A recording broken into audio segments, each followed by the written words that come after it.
Hello दोस्तों, आपको अपने चैनल एमए ज्ञान स्टडी में स्वागत है। तो चलिए दोस्तों, आज के इस वीडियो के तहत हम आपको एक बहुत ही इम्पोर्टेंट क्वेश्चन जो बार बार पूछा जाता है उसका आंसर आप कैसे लिख सकते हैं उसको हम लेकर आए हैं। अपने भाषा में इसे कैसे आप लिख सकते हैं, तो चलिए हम क्वेश्चन का आंसर बताने का प्रयास करते हैं और देखते हैं आप किस प्रकार से इसे समझ पाते हैं। क्वेश्चन है आपके सामने, वायवीय तथा अवायवीय श्वसन में क्या अंतर है। आपको पूछ रहा है क्वेश्चन कि वायवीय और अवायवीय श्वसन जो होता है इसमें क्या अंतर है, क्वेश्चन पूछा गया है।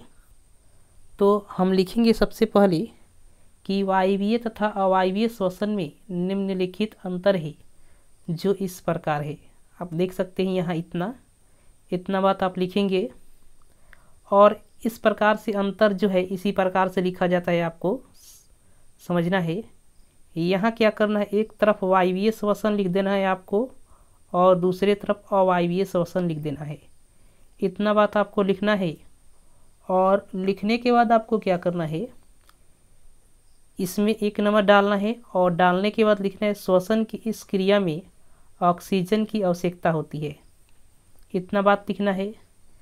फिर इसके विपरीत बात लिखना है, ये जो है अवायवीय श्वसन में श्वसन की इस क्रिया में ऑक्सीजन की आवश्यकता नहीं होती है।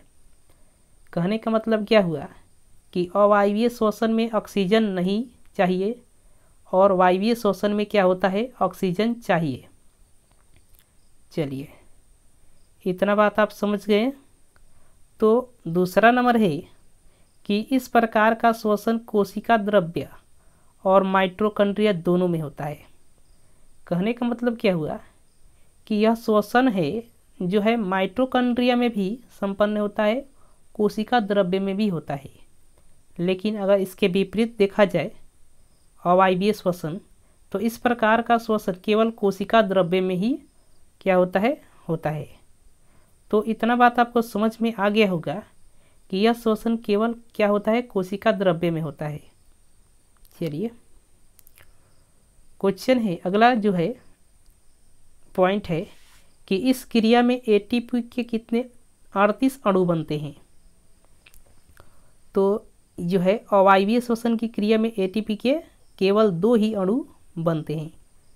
इतना बात आपको लिखना है। अब यहाँ देखिए 4 नंबर है कि इस क्रिया में अंतिम उत्पाद जो होता है CO2। CO2 कहने का मतलब क्या हुआ, यह जो होता है कार्बन डाइऑक्साइड का सूत्र है और जल का सूत्र अगर पूछा जाए तो H2O होता है। यानी जल का सूत्र अगर आपसे पूछ दिया जाए, जल का सूत्र क्या होता है, H2O। इतना बात आपको ध्यान रखना है। यहाँ देखिए 4 नंबर इसमें है, इस क्रिया में अंतिम उत्पाद क्या होता है, इथाइल एल्कोहल और CO2 है। अगर इथाइल एल्कोहल का सूत्र आपसे पूछ दे तो आपको ध्यान रखना है, इसका सूत्र होता है C2H5OH और इसी इथाइल एल्कोहल को शराब के नाम से भी जाना जाता है। आपको ध्यान रखना है कि शराब के नाम से जाना जाने वाला सामान्य एल्कोहल का नाम क्या है, इथाइल एल्कोहल। चलिए,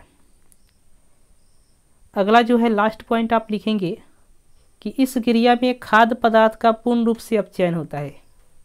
खाद्य पदार्थ जो होता है इस क्रिया में पूर्ण रूप से क्या होता है, अपचयन होता है। तो 5 नंबर इसमें लिखेंगे, इस क्रिया में भोजन का क्या होता है, आंशिक रूप से अपचयन होता है। तो ये जो होगा अवायवीय हो गया, ये वायवीय श्वसन के लिए क्या हो गया, परिभाषा हो गया। इस प्रकार से इतना आप अंतर लिखेंगे और ऐसे देकर लिखेंगे अंतर, आपको बहुत जो है एक नंबर भी नहीं कटेगा। तो मुझे उम्मीद है कि यह क्वेश्चन आपको समझ में आया होगा और आपने इस क्वेश्चन को बहुत अच्छे से समझा होगा।